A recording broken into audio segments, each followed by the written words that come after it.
Hi, my name's Phil. I like talking about politics, and in this video, I'd like to share my thoughts on Labour's reshuffle today of the shadow cabinet. Keir Starmer has today formed the top team with which he intends to win the election. This is it now, unless someone resigns or has to be sacked. This is it. So, what do I think of the moves, and how did they match my expectations? If you want the too long didn't listen, then on balance, I think the reshuffle was disappointing. I don't think it addressed some of the few concerns I had and only served to create two new ones. That being said, there were changes that could absolutely work out well and for the better. It's just that they are untested. But first, if you'd like to be notified of daily news and politics, please subscribe to the channel. So before I go over some individuals, I feel I should make a couple of points first. I'm not going to go through absolutely every change. This isn't a stamp collecting video. It would take far too long. And as you can probably already see, this video is going to be longer than usual as it is. But the changes I do go over, I'm going to discuss from a purely political point of view. In a good cabinet, you have two types of politician. You've got your political campaigner and you've got your technocrat. The political campaigners, they're the personalities who appeal to at least some of your core or target voters, ideally both. They have the personality, the skills, the motivation to do the publicity and are effective at that, effective at winning people over. Some may appeal to some voters and irritate others. Just keep them focused on the ones they appeal to and don't make them the party leader, and it's all grand.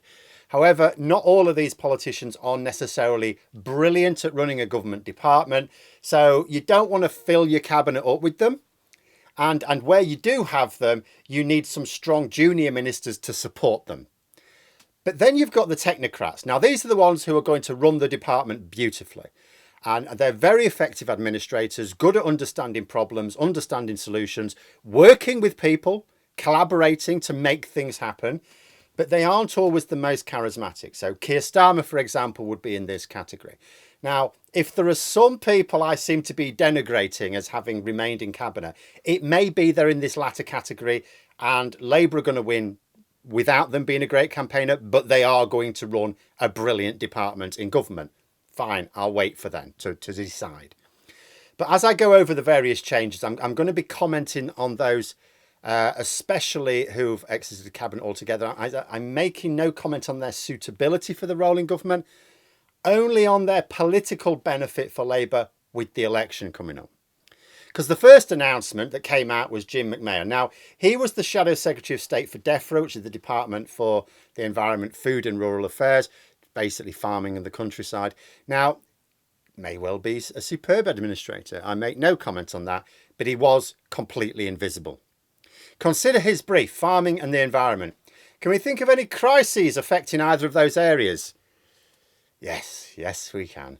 The huge escalation in untreated sewage dumping, the labour shortage on farms, the constant raising of trade barriers against farmers, the threat posed to livestock with having no standards control on imports, the general problems with our food supply chains. Plenty for him to go at. He had all the ammunition he needed to make a name for himself with the public, especially in the rural areas where Labour are actually putting in a stronger showing these days. So from a purely political point of view, it made sense for him to move on. It made sense to put someone in charge who's going to have the skills and motivation to connect with farmers and rural communities.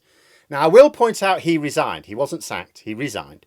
I don't know exactly what the reason was. I don't think it was a sacking. But whatever was the reason, whatever was responsible, it just was a good move. He wasn't a good fit there.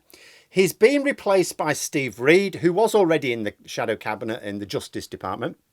Now, Steve Reid has made way for Shaban Mahmood. Now, Mahmood has been the party's national campaign coordinator.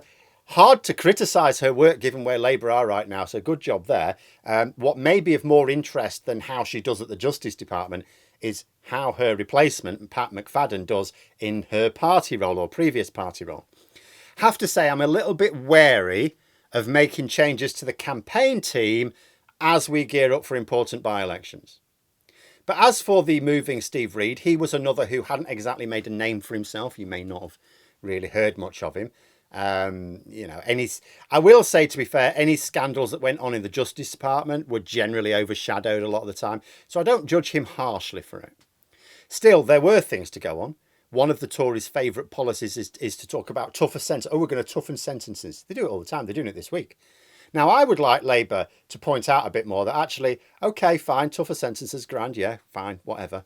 But if the case takes so long to get to court that the victims, often can't go through with it, and it is taken a long time because courts have been closed by the Tories, not COVID.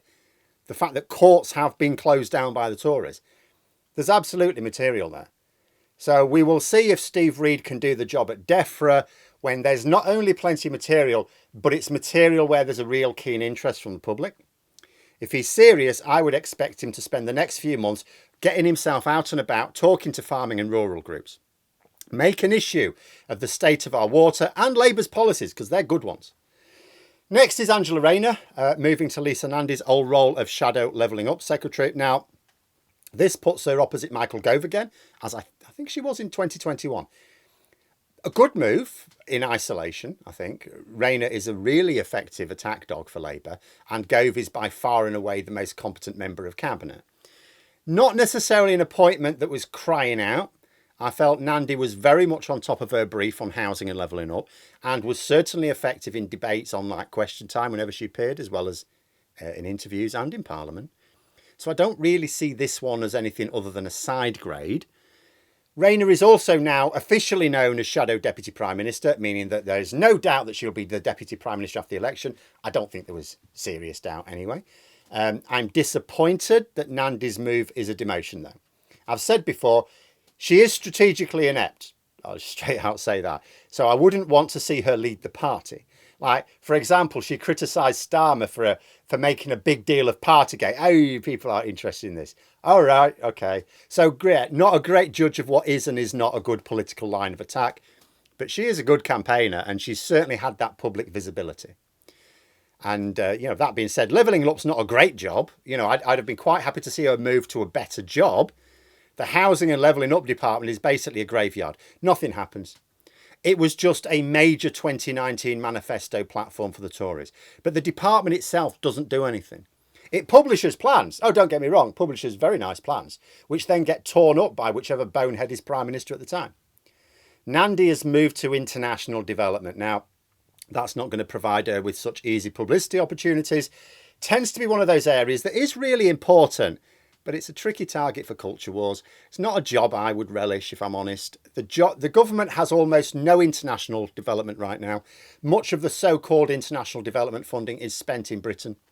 But you try and point that out and people will just say, oh, why should we spend elsewhere when we don't have enough to spend on ourselves? Not sure I'd have the patience to keep pointing out. Actually, it costs us more if we don't support international development. Oh, do you want more refugees coming? Because that's what happens when you don't support international development.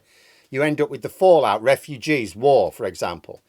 And also we do have enough for ourselves, but the government keeps giving it to Tory oligarchs. In fact, GB News were banging on today about, we've got a foreign aid budget, why don't we use that for schools? No, we don't really have a foreign aid budget anymore. But how about this? How about we stop spending billions on plague boats, concentration camps in Rwanda, and build schools, hospitals and houses here instead, eh? How about that?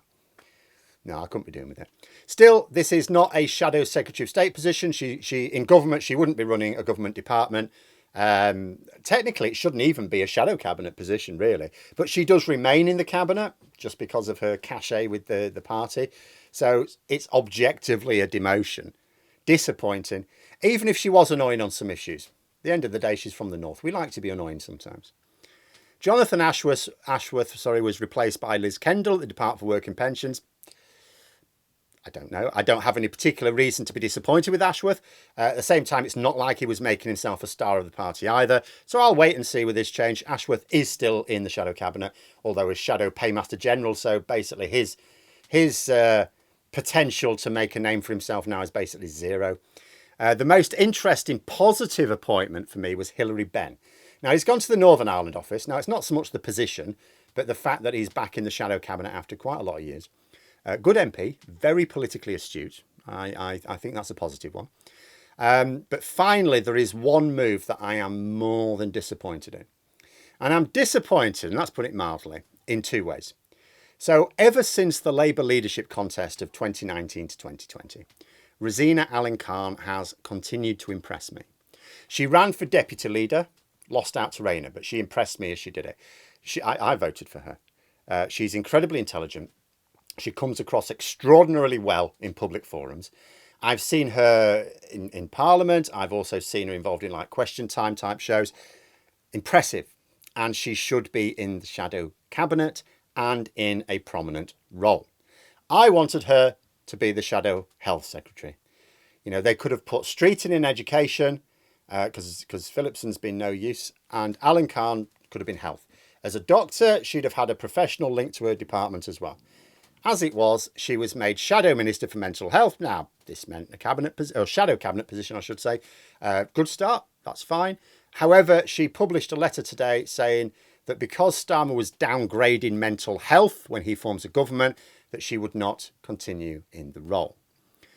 Basically, the brightest star to emerge under Starmer, in my opinion, is now no longer even in the shadow cabinet. So taking this, plus some of the other changes, I can't really see this as anything but a backward step.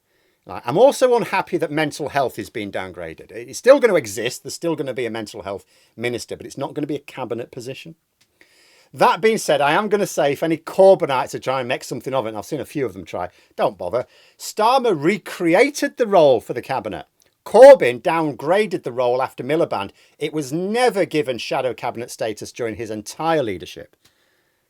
But it's still a bad idea to downgrade it again. It's not only like really important, but progress is too far behind. We basically have almost no mental health provision in this country. And yet it's so incredibly important. It's affecting our economy. It's literally affecting our economy that we have no real provision for it. So of course it needs to be. Like I can see in the future, if we get serious about it, maybe you can downgrade the importance in cabinet. But for now, absolutely needs a cabinet position. You know, progress is too far behind not to give it top billing in government. The reshuffle included a few interesting changes. It included a couple of changes that are clearly for the better. There were a few new inclusions I support tentatively because I want to wait to see how they're going to do. But there were too many big ones that I thought were backward steps. Well, I say too many, two. Now, being fair, it didn't need major improvements because the existing shadow cabinet were generally working well enough. The ones who were failing to make a public impression are still largely present. But for all I know, they're great technocrats and they will run superb departments in government. As I say, you don't need every single one of them to put in a shift in the publicity department. Rayner's promotion, I would see as positive if Nandi had gone somewhere suitable. But it came at the cost of a severe demotion to Nandi, so it's not a win for me. Why couldn't Nandi go to education, for example? Or why not just leave Nandi where she was and move Rayner to education? I get that Nandi has her faults. I have pointed them out myself. But she's a net benefit in a top role. Just don't make her party leader and she's an asset. She now has a non-job, politically speaking. She's in cabinet, shadow cabinet. That won't last. That won't last because it's not a cabinet position, this.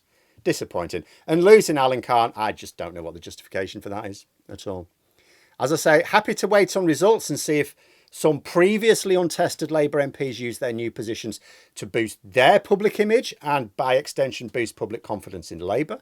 Because that is the main metric by which any reshuffle may be judged, but for that you have to give it time.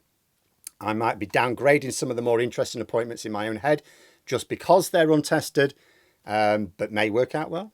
But I just look at it right now and I just think, compared with what I was anticipating, disappointing. Disappointing. Apologies if I didn't mention any changes you were particularly interested in. I haven't gone over everyone, as I say. I am intending to discuss them in more detail in the stream on Labour Social tomorrow morning. I'll put a link in the description below. But those are my major impressions of the reshuffle today anyway. So there we are. Those are my thoughts. Let me know yours in the comments below. Hope you found the video interesting. If you did, please click the like button if you'd like to support the channel further, the join button for memberships, and until next time, I'll see you later.